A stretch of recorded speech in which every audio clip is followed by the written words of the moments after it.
Bir to'g'inin qo'ngidan tushgan ikki tuxumni farqlantira olishing mumkin, Yaqub. Lekin sana ikki odamni ko'rsatib qo'ysam, ya ularning ikki odamligiga ishonmaysa, ya ularni ko'rgan ikki ko'zingga ishonmaysa. Burun sana kavobning hikoyasini deb berganda Hasan kam deydigan bir qo'shnimizning gapini qilgan edim. Eliqi yigona bir g'urzi bilan to'qi bozirdagi obro'yliq satchu. Uning Husaynjon doktor deydigan bir qo'shkizak inisi bor ekan. Buni men keyin bildim. Bir qarashda u ikkisining chiroyini dafinchimi, ovozini mozatmi, menishtirishlarini olmismi ayriy olmasmikin deyman. Ularni kichik vaqtida ezg'ib ketmay tang imitalgandan keyin onasimi to'la aqlli ayol bo'lsa kerak. Hasan kam gerçi talog'i chiqarmay o'ylasidila baqsimi, uning bir karomat qora g'urzi borligini mahaldagi hammaylar bilatdiq. U g'urazni boshqa mikiyalar bilan xohlagancha berish kelishdan cheklab, maxsus birli mikiyan bilan yondashtirib boqatdi. Gündüzleri ishkini etib o'ylasida dallassa, kechlari va uyda odam bo'lmaganda qapazga solab, yo'g'an qulib selishni unutmaydi. Yaqubning narin xiyoliga keldikin, o'zining mikini bilan o g'urazni azdirib, uning tuxumini basirib chuyjisiga erishmoqchi bo'pti. U avval mikiyallarning qaysisining qahramonga loyiq eng go'zal ekanligini tanlab berish uchun mendan maslahat so'radi. Men ya g'uraz bo'lmasam Yaqub, menga chiroyli ko'ringini g'urazga chiroyli ko'rinamdi. Tanlab ber desang, men bo'lgan bo'lsam, avu qora mikiyanni tanlamaydim. Uning pochiqi sal kaltidek turdi. Avu seriq mikinining nazar doirasi sal tarmo nima? Bayotimdan berib bir yerni tatilab yuribadi. Avu ayrim dallab yurgan porang mikining ko'zimga bir qadar axloqliq va latofatli ko'rinyapti. U eng yovisi, dedi Yaqub. Menmi shuni tanlaymikin deb turgan. U mikiyanni qavab tutdi-da, quchqiga elib, shahzodaning kinzakligiga tanlandingiz xenim deb erkiletdi. G'urazning iltifot qilmasligidan ansirgandek tumshiqlarini aytib, qanot quyruqlarini tuzashtirdi. Hatta turbiga opirib, panjallarini yuyib qo'ydi. Andin mikiyanni Hasan kamning ishkining oldiga opirib, bir bulunga qavab turdi. Mikiyan bu yerdan ketmakka urinib bir ishkini qaqoqlıydı. Yot bir jinisning yedini olgan o'yildagi g'uraz birli paloqlab sakrab, xuddi batlaylik tapanchidekla tamda paydo bo'ldi. Yaqubning mikini bek nomusjanmi yoki jinsiy jihatdan tex to'liq yetilmaganmi? G'urazning alpozini ko'ribla qaqoqligini chiqashdi. Bundaq bo'lishini men o'ylab baxmagan edim. Yaqub tasta ozirib chiqqan g'urazga bo'yin egmay, jinni tikib u yoqdan bu yoqqa kechib ketayotgan mikinining kaynidan tilligancha qo'g'layotdi. Qulidan kelsa, yetisholmayotgan g'urazga yordamlashib, uni tutib yerga besib bergisi bor edi.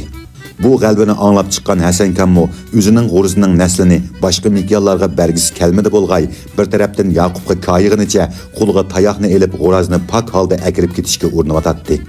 G'uraz oxiri mikiyanga yetishib, amdi beshini cho'qib turdi. U o'tqa tushib ketgan tumuqini olgandek chaqqonlik bilan darhol g'urazni ko'tarib qo'liga elib oldi.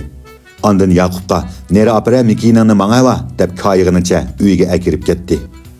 Yaqub mikinining qechib yurib ishni aplashtirmaganligidan qaqshimoqda edi. Yiroqda xotirjam dallashga tushgan mikiniga tosh atqach, u baxti kelganini bilmaydigan sharmanda deb tilladi. "Men texi u g'urazni sening odatdagi mikiningga qarabmi qo'ymasmikin" degan Yaqub. "Qaraganda sening mikining to'g'rilar dunyosining sohib jamolimi nima? Bu nimishqa bekardan bekar qechib yuridi deyman" dedi u qaqshashdan to'xtamay. Bo'lmasa atidan boshlab qora g'urazning tuxumlarini kakalashga boshlaydi. U go'sht to'qillarga ko'nib qolgan chupranda yaxshilik yarashmaydigan tegi pas. G'uraz nochi bo'lgan bilan Yaqub, dedim men uni daydayga salmoqchi bo'lib. Mikining tegi pas bo'lsa, baribir cho'jillaring pushak chiqadi. Hasan kamning mikinimi odatdagi mikiyan emas deyishidi. Nanalardan tepib kelganmish. Bu chapaq mikiningni tutib berman deb avar bo'lgicha, biroqla uning tuxumlarini elib olsang bo'lmamdi. Bir necha tuxum o'g'irlaganga sezilib qolgan taqdirdami ancha vaydab ketgidek ish emas-ku. Uning ustiga o'zingning tuxumlari bilan almashtirib qo'ysanglar bo'ladi-ku.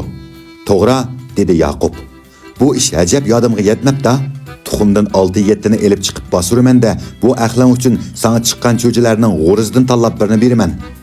Mikinni bersangmi yo'q demayman, lekin bayam qisidek erkak zadakni bermasanglar bo'ldi. Qaramoqqa u tuxum o'g'irlash emas, tuxumni o'zi qo'yniga selib bir qo'lliq bosirishga tayyorlangandek atili kirayli devatdi. Bizga ta'til bo'lg'achqa atisi uning uyg'isiga chiqdik. Odatda ular ishga ketganlikdan bundaq vaqtda uyda odam bo'lmaydi. Yaqub o'ylig'i tushib, qulub selingan qapazning bulungidagi tuxumni amal qilib oldi-da, o'zi elib kelgan tuxumni o'rniga qo'yib qo'ydi. Bu ish 5-6 qatim takrorlanib, tuxum o'g'irlash Yaqub uchun tuxum oqlagandimi oson ish bo'lib ketdi. Men mundaqla deb qo'ygan gapning rostila amelishib qoldiganligiga ko'zim yetib, bo'ldi, cho'jilarning mikinini olmayman, eng ustixonliq g'urizni olaman deb turib oldim. Nurg'un takallashgandan keyin u cho'jilarning eng ustixonligini berishga qo'shilmagan bo'lsa-mu, menga berdigan mikiyan cho'jini g'uraz cho'jiga o'zgartib berdi. İşlar asallashgan siri u bexastalashdimi, bir kuni odatda ishni tamomlab avaylab tushib ketirgan tomdan biroqli sakrab putini qayrab oldi. Dastlabda u sal oqsab mang'alagandek qildi. Xoliroq yerga berib o'ltirgandan keyin yerga qat'iy tasiyalmadi. "Xo'p bo'ldimi, Yaqub?" dedim men uningga tap qilib. Ayni chaqda men seni nima deydikin deb mundaqla deb qo'ygan edim. Olsangmi faqat birnila olsang bo'ladi, lekin sening ko'zing to'ymay, oxiri mana mushundaq bo'ldi. Birnila olgan bo'lsam, uni sen uchunla bosirib beramdim, dedi u o'shqini tutib vayjallag'ach. Mana endi mikining ko'rik bo'lg'icha o'zing to'kor bo'lding. Endi uyingda qo'pmay yetib o'zing bosirdigan o'xshaysa, dadang so'rsin nima dersan? Dadam bilsa, yana bir putum nima chiqarib yutidi, dedi Yaqub qayg'uliq ohangda beshini selib. U kelgichi saqayib olsam bo'ladi. Senda doktorga borgidek pul bormi? Pulg'u bor, dedim men. Ammo nadimi dadang kelgichi saqayib oldigan ish bo'lsin. Kim deganda necha hafta yotsan? Bechora Yaqub dadasining tiliga, hatto ustilab tayg'iga uchrashdan ansirab, men qancha tushundirsammi, xuddi doktor o'shqini birli silab qo'ysa menib ketirgandek doktorxonaga barsaq deb turib oldi. Bu chaqlarda ahvol haqiqatan shundoq edi. Falokatga uchrab, uyga demigidekli ish bo'lsa, qat'iy deb yurmaydiq. Hozir sol qo'limni egiz ko'tirsam, meningmi bekordala bir ishga yerdan qas chiqadi. O'ylab baxsam, ayni vaqtda yiqilib so'qilib og'rib ketib, so'ngaklar maymoq betila saqayib qolganning ishimikin deyman. Yaqubma agar ozroqla dasiyaligan bo'lsa, kelgusida putuning 6 yerdan qas chiqadigan bo'lib qoladi degan taqdirdami, doktorga berishni o'ylab yurmagan bo'ladi. Shuning bilan uni goyi paypaylatib, goyi yutib degandek malimizga ancha yiroq bo'lmagan maxsus so'ngak shifoxonasiga elib keldim. Sestra bizni bir uyga boshlab o'ltirg'izib qo'ydi. Men tomdagi rasmga qarab qetibli qoldim. Bu Hasan kamning rasmi edi. Ko'zlarimga ishonmay, yaqinroq berib qarab bakmoqchi bo'lib o'rnimdan qo'zg'alib o'tatdim. Eshikdan xalatliq kirib kelgan Hasan kamni ko'rib, putlarimni bog'lab qo'ygandek o'rnimdan qimirlashga jur'at qila olmadim. Xuddi biz hozir doktorxonada emas, balki uning tuxumlarini o'g'irlayotganda u kelib qolgandekla. Uning tuxumlarini o'g'irlab putimizni qayrib olib, yana uning oldiga davolab qo'y deb kelgan bo'ldikmi? Uning bir yerda ishlaydiganligini bilatdim, ammo so'ngak doktori deb anglamabdi ekanman. Odatda bizni ko'rgan yerda erkiltib ismimizni bo'lsa-mi bir to'lab qo'ydigan Hasan kam xuddi bizning ishlarimizni allabirin bilib bo'lgandek, endi qo'limga tushdingmi degandek sovuqqina bir qarab qo'yib, ortiq gap qilmadi. Menmi o'g'rining yuragi pok-pok degandek odatdagiga o'xshash uningga gap qilishga jur'at qila olmadim. Sal esimga kelgandan keyin bu nima ish degandek Yaqubga qarab edim. U og'zini tuxum patqidek darajada echib, ang'iqib qopti. Chiqib ketgani putining so'ngki emas, o'zining arvoyidek, hatto chiroyimi tamdek tatirib ketibdi. Doktor Yaqubning putini qo'liga elib edi, Yaqub injiqlab vajollavatdi. Har bir silg'anda injiqlig'icha chiroyini purishtirib, putini tortib olishga urinatdi. "Jim turagoy", dedi doktor qo'pol qiyofatda. "O'g'zidan sakrab tushib o'ynaganmi? Mushundaq vajallaydigan ish bor edi." Bu gapni anglab men baya o'ylaganimdek, u bizning ishlarimizni allabirin bilib bo'lgan o'xshaydi degan gumonimning to'g'ri ekanligini muayyanlashtirdim. "Qandoq bo'ladi ekan?" dedi doktor uning barbara kuchayotgan injiqlashlarga parvo qilmagandek. "Vajallamay jim yota. Hamma ishning badali bor dunyo bu." Men ichimda Hasan kam mushu banada Yaqubni toza qiynab oldigan bo'ldi deb o'yladim. Degandek, u Yaqubning topindan tutib oldiga bir ishtirib edi. Yaqub hatto ko'zdan yosh chiqarib yig'lavatdi. Doktorning putini o'g'lig'ach, yana sho'xlik qilamsiz, o'g'ziga chiqamsiz, qo'ngizni qisamsiz, qismamsiz degandek gaplarga Yaqub har qatim yo'q deb yig'lab javob berdi. Agar gap qilg'idek holi bo'lgan bo'lsa, u hammani iqror qilib, hatto mikindimmi kechirim so'ragan bo'ladi. Keyin bildimki, bu asli so'ngak doktorlarning bemorlarni gapga solish uchun deydigan o'rtaq gaplar ekan. Men Hasan kam bizning o'g'irligimizni bilib qasdan qiynayotdi. Iqror qilsak bo'ldi qilar bo'lg'imiti deb o'yladim. Yaqubmo jinoyatini tunib, zangmonlarni topshirsa, dardi sal yengillaydigandek, bo'ldi xaf bo'lmang, tuxumni men akirib beray devatdi. Tuxumni akirishga texib baldur, dedi doktor yana uning putlarini o'g'lashni davomlashtirib. Birdan vajallaysan texi. Voy bo'ldi, dedi Yaqub qiynalgan holda. Ondan men qarab, tuxumni hozirda akila, dedi. O'rnimdan turib Yaqub uchun namaqul bo'ldim. Bu bir ezib qopdi. Bu da hargiz unda qilmasin. Men hozir berib akilib beray. "Nimani akilsan?" dedi doktor ko'zini o'g'layotgan putidan uzmay. "Tuxumni akirib beray." "Nereden akirib bersan tuxumni?" "Buning uyidan. Tuxumni qo'yib qo'ygan yerini men bilaman." U lappida menga bir qaradi-da, "Bo'ldi" degunicha ishini davomlashtirdi. Bu gap manga tuxumni qaytirib bersangmi endi foydasi yo'q degandek tuyuldi-da, avval nimali bo'lmasin zangmalni topshirib berishni o'ylab ishga qarab mangdim. Tuxumni akirib bermasak qandoq bo'ladi dedim men yana keynimga yanmasdan. Ey tuxum mush yerda bor, ajab tuxum bilan qoldi nimalar. Tuxum bu yerda emas-ku.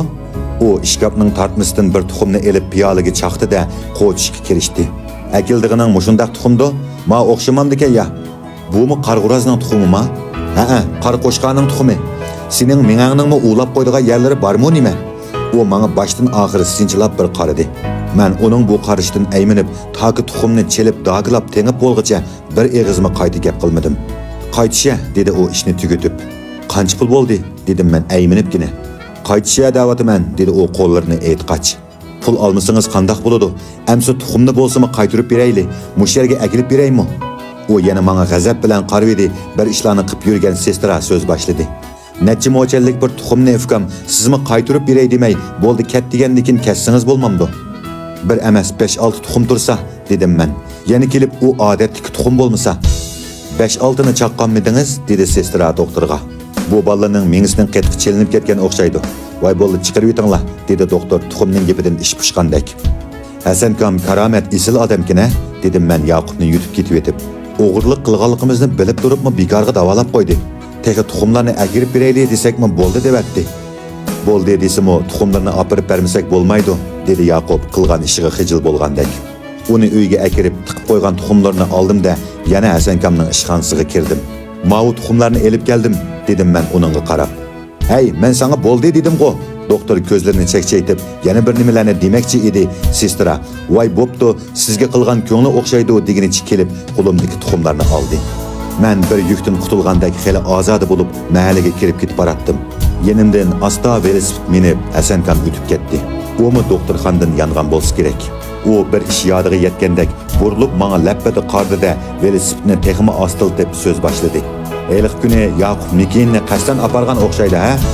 Texi bayamda tuxumlarning so'rqini tugitib kelganda, endi uruqning so'rqini boshlig'ini nemisi dedim ichimda. Qasdan aparmagandi, qandoq deysiz?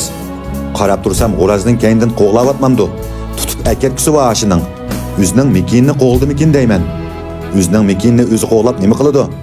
İçimde Mikinni sizning g'o'razingizga tutib bermoqchi deydi deb, yana ichimga yutib etdim. Sen onunga deb qo'y. Yani shunda qilib qolsa, g'o'razni qo'g'lagan putini tipli sundirib yutaman. Ma'qul, men deb qo'yaman. Ulapla baya doktorxonada so'rashni unutib qolgan savolni so'radim. U qachon yer dasiyalaydi? Dasiyanmaydi, dedi u achchiqlangandek. Putsunsa yer dasashni o'ylamasin. Nima? Dedim men jiddiyleşib. Yer dasiyanmasa, hamsi u qanday qiladi?